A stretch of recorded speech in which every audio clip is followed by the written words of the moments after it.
What's up, y'all? Welcome back. Here's another installment of that book haul.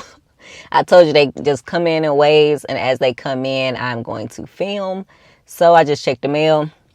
I have the books here. I've already opened them this time, so they're over here. Again, they come from many different sources, but let's get into it. The first book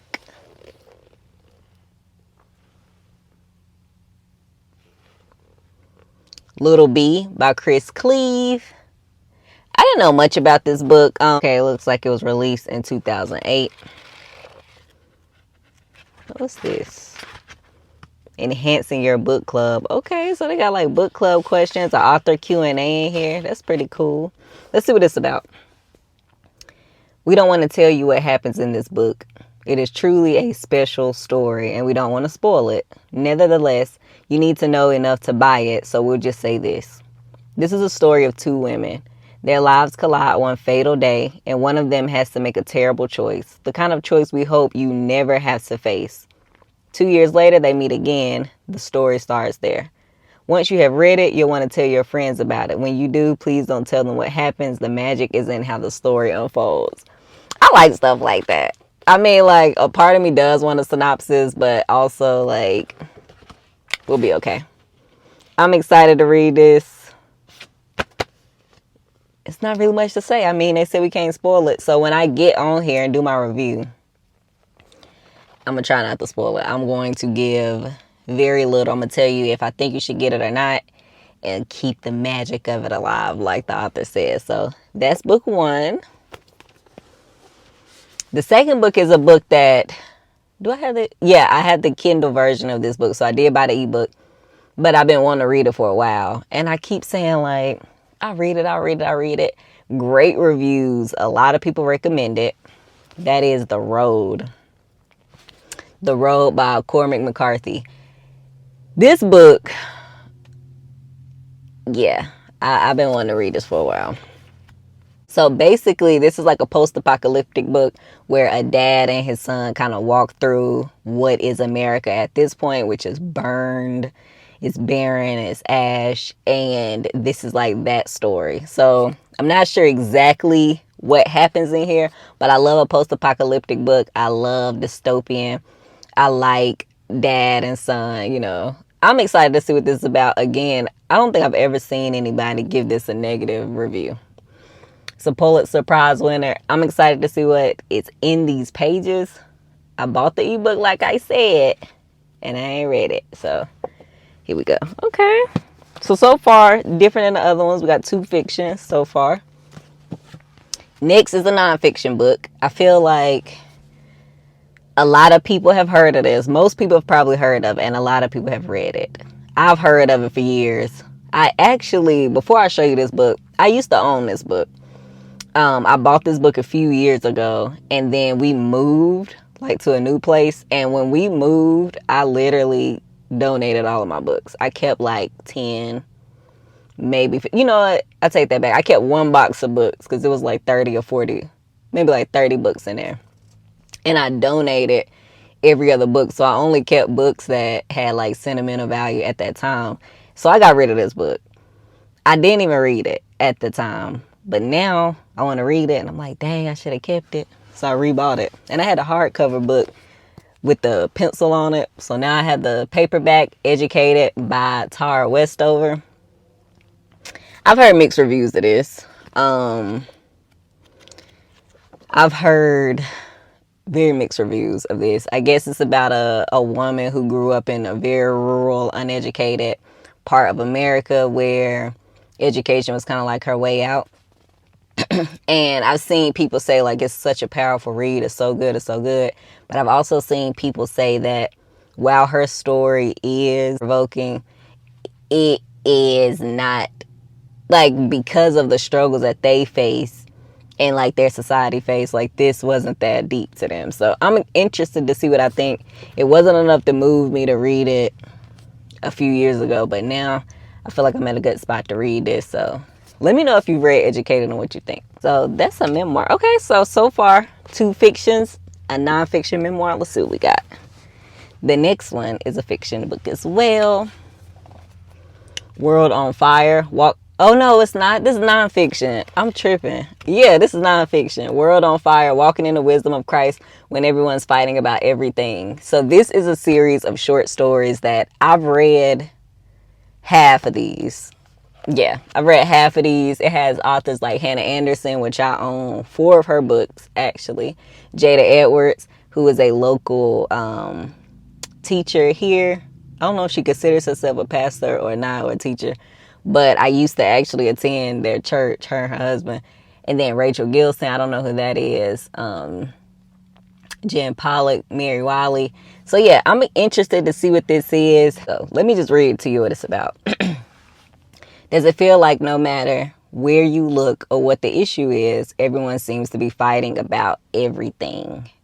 We live in the information age with more access to knowledge than ever before, flowing to us from a never-ending digital stream of updates, statistics, polls, opinions, news, and narratives from those on opposing sides of an issue. And while we'd assume this influx of information will help us find a good, informed way to move forward in our culture, it actually stirs up a lot of anger, anxiety, and even loneliness. This all contributes to an increasingly defensive society that feels like it's not only fracturing, but could go up in flames at any moment. If you're anything like the contributors of this book, you've realized that with this knowledge, it's the same as wisdom. While our world relies on expected, reflexive status quo, earthly wisdom to wake forward or take a side of any given issue, Christ would rather us rely on his unexpected, counterintuitive, going against the grain, heavenly wisdom. Okay. Yeah, I'm interested. Like I said, I read about half of this already. I actually checked this out from the library and returned it. So now I have my own copy and I'll be able to read this. I got this from where did I get this? Thrift Books, maybe? But yeah, I bought this secondhand. So there's that. So we got 2 fiction, 2 nonfiction so far.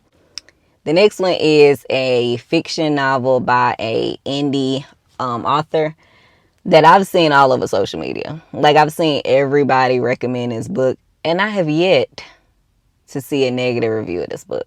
So I said, you know what? We love supporting indie. Let's get it. I have not seen a negative review. That is fast.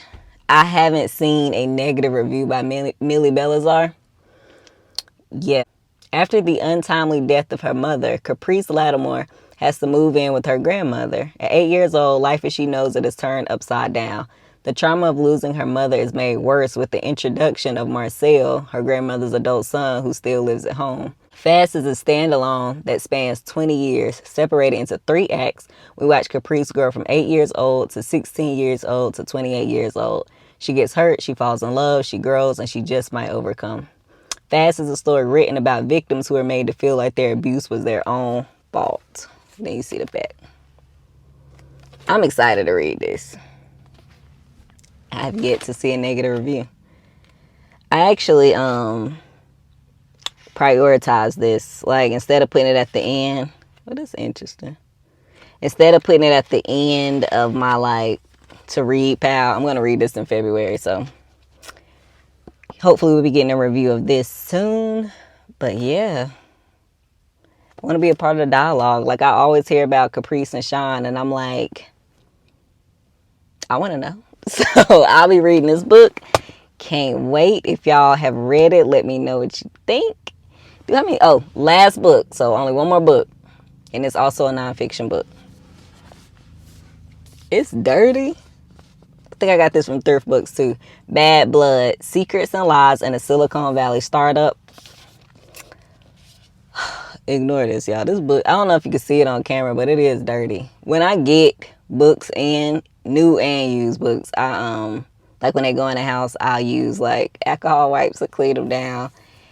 And this book is, yeah, it's getting it. But anyways, yeah. Let's see what this is about. The full inside story of a breathtaking rise and shocking collapse of a multi-billion-dollar biotech startup by the prize-winning journalist who first broke the story and pursued it to the end, despite pressure from the CEO and threats by her lawyers. In 2015, Theranos founder and CEO Elizabeth Holmes was widely seen as a female Steve Jobs.